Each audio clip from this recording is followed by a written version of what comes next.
let's get started. I will be the second correspondent in this video blogging sequence. Much like my friend James, who started this whole sequence out, I am not going to be telling you my name today. Rather, I will have a challenge for the audience to guess which one I am. In the last video, James mentioned that he will be communicating with two of his friends, Ryan and Kyle. Now, in order to keep this fun and exciting, I am not going to tell you which of those two I am. All you'll know is that I am Ryan or Kyle. So I moved out of Barnegat seeking more adventure in my life.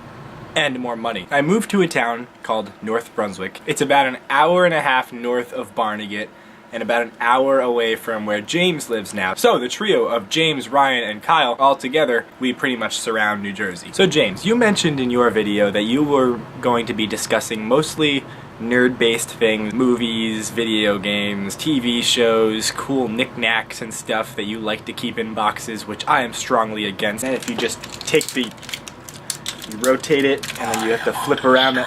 I think that all toys should be played with and enjoyed thoroughly.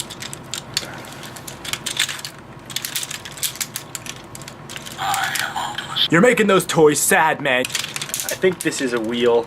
I think that's a wheel. I can't really define one general category that I'm gonna stick to. In fact, I would be unhappy if I stuck to one category and one category alone. I want to talk about everything. Maybe I'll have some kind of thing that I always go back to, but I'm gonna let you guys figure that out for yourself. Alright, so our first topic of discussion brought up by James is gay Spider-Man. And I think to kind of hone in on one central idea of what you were talking about would be to say changing a well-known straight character into a gay character is an almost condescending way to address the gay community. Just like Morgan Freeman said regarding racism, it will stop if we stop talking about it. Like you said, it would just become the gay Spider-Man. Nobody would take it seriously. Now James, I know this is definitely a deeply seated personal issue for you, but I just want you to know that your friends are here for you and we support you, and we don't judge any decisions that you make. This subject really got me thinking a lot about sensitivity, and really how the world is just so easily offended by the tiniest of things.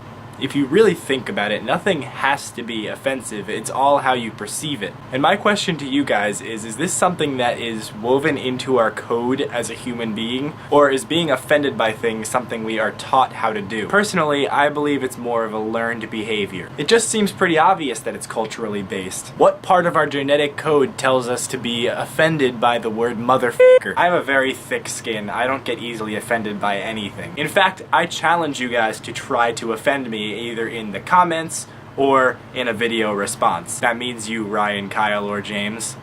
I think the world would be a much better place if nobody was offended by anything, except for the really obvious things like getting punched in the face or kicked in the groin, or having a cheeseburger shoved down your pants, like somebody unpeels a banana and then smashes it onto your ear until the whole thing like compresses. But everything else, like curse words, maybe somebody's sexual orientation, maybe somebody's religious beliefs, maybe somebody's statement of profanity in a public place, just don't let it affect you. Turn the other way and stop caring. So, to conclude this subject, I would just simply say to stop being offended by things. This might be really, really bad advice, but at least do it for one day, because it could be fun. Now, one thing that I really wanted to do in this whole thing is a collaborative story. By that, I mean I'm going to tell a fragment of a story, and I will leave it up to my counterparts to continue that story and someday finish it.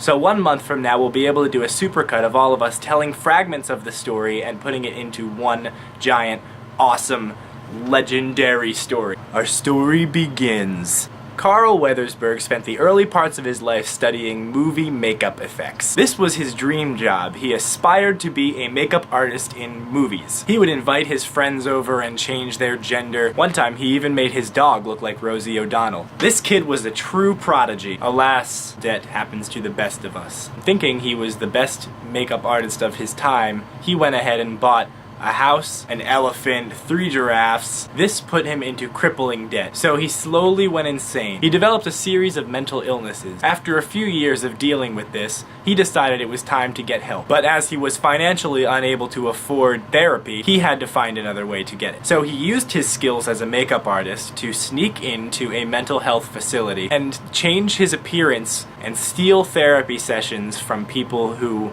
were actually able to pay for their own therapy. He changed his appearance multiple times to make himself look like a woman, look older, younger. He even made himself black one time. After 3 days of this, the janitor at the mental health facility finally started to catch on. And that is where I leave our story. Good luck, guys.